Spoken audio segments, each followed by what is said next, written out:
Hi, it's Cam with the Potato Council. We're here today to talk about the ELD rule, how it relates to the federal hours of service rules for truckers, why it could have an impact on your operations, and what NPC is doing about it.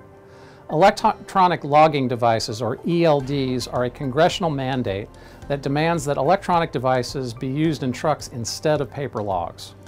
The requirement to use these devices does not change the hours of service regulations that has been in place for many years. However, the intersection of this technology and the existing hours of service rule exposed a number of flaws in how those regulations will operate. Just as the rule was preparing to be implemented in December of 2017, trucking shortages started appearing across the country and impairing operations in our industry.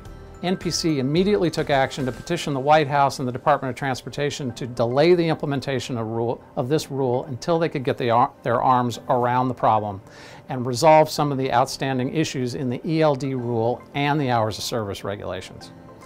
This action resulted in an initial 90-day delay in the ELD rule for agriculture, and during that delay period, NPC worked with other specialty crop agriculture organizations in asking the administration for changes in the ELD and the hours of service regulations. One of the most significant changes was recommending that packing houses, cold storage facilities, and other warehouses be considered as a source of an agricultural commodity. Why does this matter? Agriculture has a 150-mile exemption under the hours of service regulations. Trucks operating within that area are not subject to the driving limits under hours of service due to the perishable nature of the cargoes that they're handling. That exemption begins at the place that the Department of Transportation defines as the source. If that definition is too narrow, the exemption has less value. In May of 2018, the Department of Transportation agreed with NPC and other ag organizations that these types of loading facilities should be considered as a source.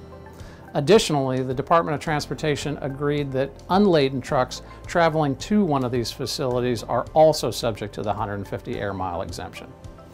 Coupled together, a trucker can now travel 300 miles total under the hours of service ag exemption.